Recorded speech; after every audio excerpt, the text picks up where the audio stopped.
तर मला मुख्यमंत्री करा अशी मागणी शिंदेंनी अमित शहांकडे केल्याचा दावा संजय राऊतांनी केलाय। शिंदेंच्या दिल्ली दौऱ्यावरून राऊतांनी हा दावा केला आहे। सीएम होण्यासाठी शिंदेंनी पक्ष विलीन करण्याची तयारी दर्शवली असा दावाही राऊतांनी केलाय। उपमुख्यमंत्री शिंदेंनी गुरुवारी केलेल्या दिल्ली दौऱ्यावरून संजय राऊतांनी खळबळजनक दावे केलेत। दिल्ली दौऱ्यात शिंदेंनी शहांकडे मला मुख्यमंत्री करा अशी मागणी केल्याचा दावा राऊतांनी केलाय।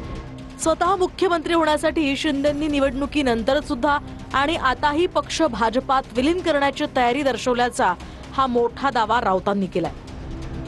राऊतांनी केलेल्या दाव्यांवर शिंदेंच्या शिवसेनेकडून सुद्धा जशास तसं उत्तर देण्यात आलंय। राऊत अंतर्ज्ञानी असल्याचं म्हणत उदय सामंतांनी त्यांना टोला लगावलाय। अमित शाह म्हटले की अब मुख्यमंत्री तो बीजेपी का ही होगा। त्याच्यावर त्यांनी सांगितलं की मी माझ्या गटासह पूर्णपणे भारतीय जनता पक्षामध्ये विलीन व्हायला तयार आहे। मी विलीन व्हायला तयार आहे, पण मला मुख्यमंत्री करा, हे त्यांचं जे भूमिका आहे ही त्यांनी वारंवार याआधी सुद्धा सांगितलेली आहे। आणि काल पुन्हा एकदा ते इतके डेस्परेट आहेत की मी माझा जो काही गट आहे तुम्ही स्थापन केलेला हा तुमच्याकडे मी विलीन करतो, पण मला मुख्यमंत्री करा। इतका डेस्परेट राज्यकर्ता किंवा मंत्री मी महाराष्ट्राच्या राजकारणात याआधी पाहिला नव्हता। माननीय संजय राऊत साहेब हे अंतर्ज्ञानी आहेत आज मला कळलं, आणि जे बाकीच्या कोणाला कळत नाही ते त्यांना कळतं अशा पद्धतीनं त्यांनी आजचं हे स्टेटमेंट केलेलं आहे। मी सकाळी देखील सांगितले की माननीय एकनाथ शिंदे साहेब अमित शहा साहेबांना जर भेटले असतील तर यांच्या पोटात दुखण्याचं काहीच कारण नाही। यांच्या पोटदुखीवरचा उपाय आपला दवाखाना माननीय एकनाथ शिंदे साहेबांनी काढलेला आहे हे देखील मी सकाळी सांगितलं। पण एक महत्वाची गोष्ट आहे की एखादा फेक नरेटिव्ह सेट कसा करायचा हे या सगळ्या मंडळींना अचूक कळलेलं आहे। एकनाथ शिंदे यांनी देवेंद्र फडणवीस यांची तक्रार केली नेहमीप्रमाणे की ते आमची कोंडी करतायत, ते आम्हाला काम करू देत नाहीत, ते आम्हाला अडचणीत आणतायत, आमच्या आमदारांच्या चौकशा लावल्यात, अशा प्रकारच्या तक्रारीचा सूर होता। आणि त्यानंतर त्यांनी स्वतःच एक ऑफर अशी ठेवली की आता परत महाराष्ट्रात जी एकजूट झाली आहे मराठी माणसांची ती अधिकाधिक भक्कम होईल आणि त्याचा त्रास आम्हाला होईल।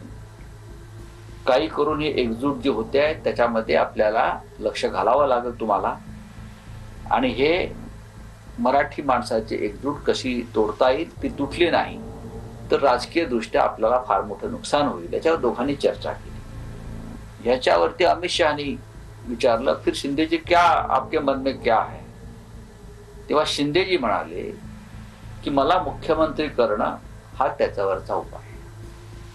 मी जर मुख्यमंत्री झालो पुन्हा तर मी या सगळ्या गोष्टी थांबवीन। संजय राऊत हा एक नंबरचा नालायक होपलेस माणूस आहे। याच्या काय कुठं कोणत्या भागात याच्यात ट्रान्सलेशन म्हणजे ट्रान्सलेटर फिट काही कळत नाही, गेला बातम्या कुठून लागतात।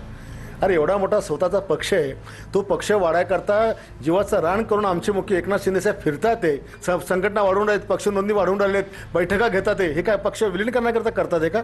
संजय राऊत हा वेडा माणूस आहे। आता तो भुंकतोय, थोडे दिवसांनी तो चावायला सुद्धा लागेल। आपण ज्यावेळी दिल्लीत जातात, आपले पक्ष नेते दिल्लीत जातात, ते सोनिया गांधी यांची पाय पडायला जातात का पाय धुवून पाणी प्यायला जातात? तर गुरुपौर्णिमेच्या दिवशी उपमुख्यमंत्री शिंदेंनी केलेला हा दिल्ली दौरा सध्या चांगलाच चर्चेत आलाय। शिंदेंनी शहांच्या पायावर चाफ्याची फुलं ठेवली, चंदन लावल्याचं सांगत राऊतांनी गौप्यस्फोट केले। ज्यावेळी उद्धव ठाकरे मुख्यमंत्री होते त्यावेळी राऊत आणि उद्धव ठाकरे हे सोनिया गांधींचे पाय चाटायला जायचे अशी खोचक टीका संजय गायकवाड यांनी केली आहे। त्यांनी त्यांची पूजा अर्चा केली अमित शहांची गुरु म्हणून, त्यांच्या चरणावर डोकं ठेवलं, त्यांच्या पायावर चाफ्याची फुलं वाहिली। हा मी सांगतो, त्यांच्या पायाला दोन्ही चंदन लावलं। हे फोटो जरी काढता आले नसले तरी माझ्याकडे पक्की माहिती आहे, आणि मग इतर नेत्यांना भेटले। तुम्ही ज्या वेळेला मागच्या काळात तुम्ही मुख्यमंत्री होता उद्धव ठाकरे, तुम्ही सोनिया गांधीच्या पाय चाटायला जायचे, हा संजय राऊत हे उद्धव साहेब, तेव्हा तुम्हाला वाटत नव्हतं काही?